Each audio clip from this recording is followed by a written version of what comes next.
So we've got small, standard, large.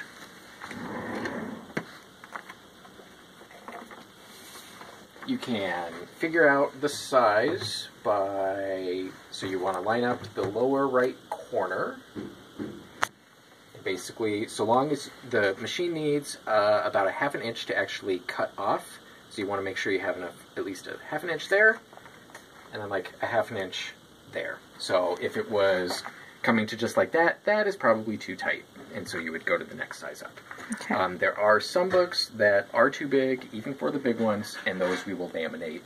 And I will, so this is one currently that needs to be laminated, and we will probably, eventually may have a shelf that just says, needs laminated jacket. Okay. So, I usually just kind of square the book up, make sure like the jacket is level, all that fun stuff. So, I usually line the actual jacket. So you want to do it the pocket side up. Line it up along with this bottom white line. And then you line the book up there. Now, I am terrible at, like, that we think is maybe like an 1/8 or a 1/16 of an inch. It's just kind of enough to sort of see under. Mm-hmm. So then I think it's best to move the whole thing by using the jacket because the book would slide on it. So, just kind of slide it up. And then I kind of try to keep the whole thing level based on the bottom edge of the jacket itself.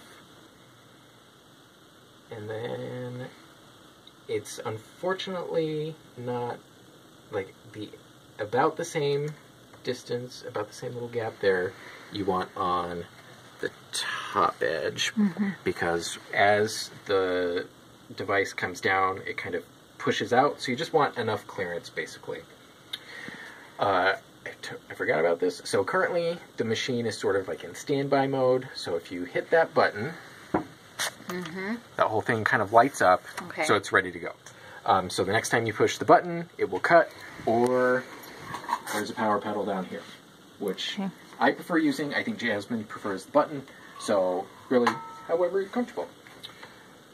So, and it sort of makes this old school modem sound. What it's actually doing is heating along the edge, and then there's a roller that rolls it away. So there's not any sort of sharp edge that is actually cutting anything. It's all done by heat. And at some point, the heating element has to be replaced like every so many thousand cuts. We have not had to replace it yet. So, then you want to be looking at the back cover. And you take the side that has the UPC for the actual cover. Goes over like that. And I go right to sort of the end of the UPC, kind of lines up with the edge of the jacket, or the book itself. Then this tends to be where I got confused when I was starting, and it seems like when I've been training other people, it's not the most intuitive. So you sort of flip like a pancake up. So the whole book is sort of upside down on you. Are you right or left-handed? Right-handed. Okay. I don't know if left-handed people would do it differently, but I am also right-handed, so this is how I do it. So you just kind of... Now, this is where, like, if there wasn't enough of a gap there or at the bottom, this could potentially be too tight. And if it's too tight, this seam will eventually pop. And if it's too loose, the whole thing just kind of, like, shifts inside and it just tends to wear out faster. It's to protect library books. It's not, covering the Declaration of Independence. So, and we can easily change this. So it's not the end of the world if it's not on there super tight, or if it's too tight, or if it's too loose. Okay. So then I usually kind of get the bubbles out, which tends to be more of an issue if it's all way too tight, kind of getting the bubble. So if you're having trouble getting, and you sort of see like a wrinkle in it, I sometimes lift up, because then the excess air can get out there, and I can just press it out that way. So, you want to make sure that the cover, that the plastic cover product actually covers the paper book jacket itself on both ends.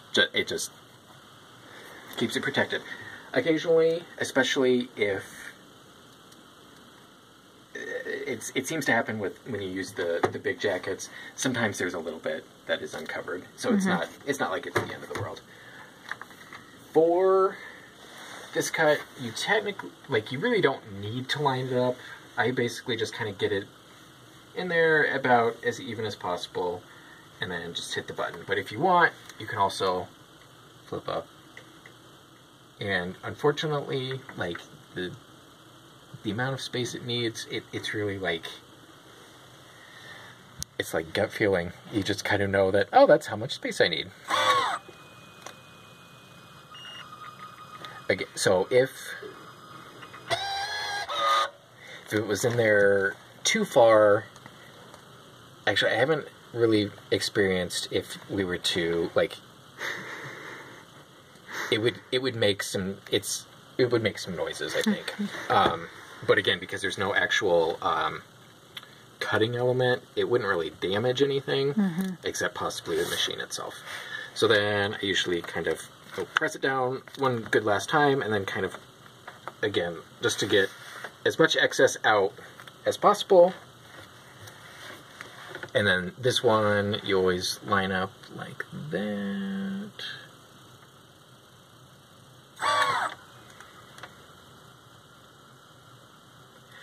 Our trainer definitely advocated for standing like this over it. I feel the angle, my method works just as well, I feel. So that one's on there pretty good. Sometimes you can sometimes tell, oh, it's too loose, but also you don't want to. I don't worry too much about.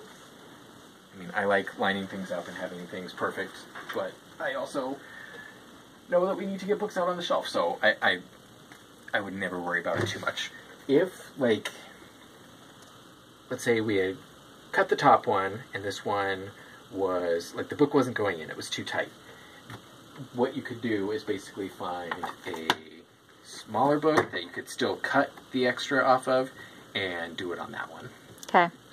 And are there any books that we don't put covers on, other than the ones that are too big? Too big. We do typically put them on even, hard, non-jacketed books, just because it kind of keeps the dirt and grossness off of them better. Yeah. They tend to look better for longer, I think. But if they're easy to clean. Yeah. And it's really easy to, if this one is starting to look dinged up, it's amazing how just cutting the plastic jacket off, pulling it off, and putting a new one on makes it look brand new again, basically. Yeah. Which is pretty nice. Yep. Okay, I'm going to stop the video. How's that sound?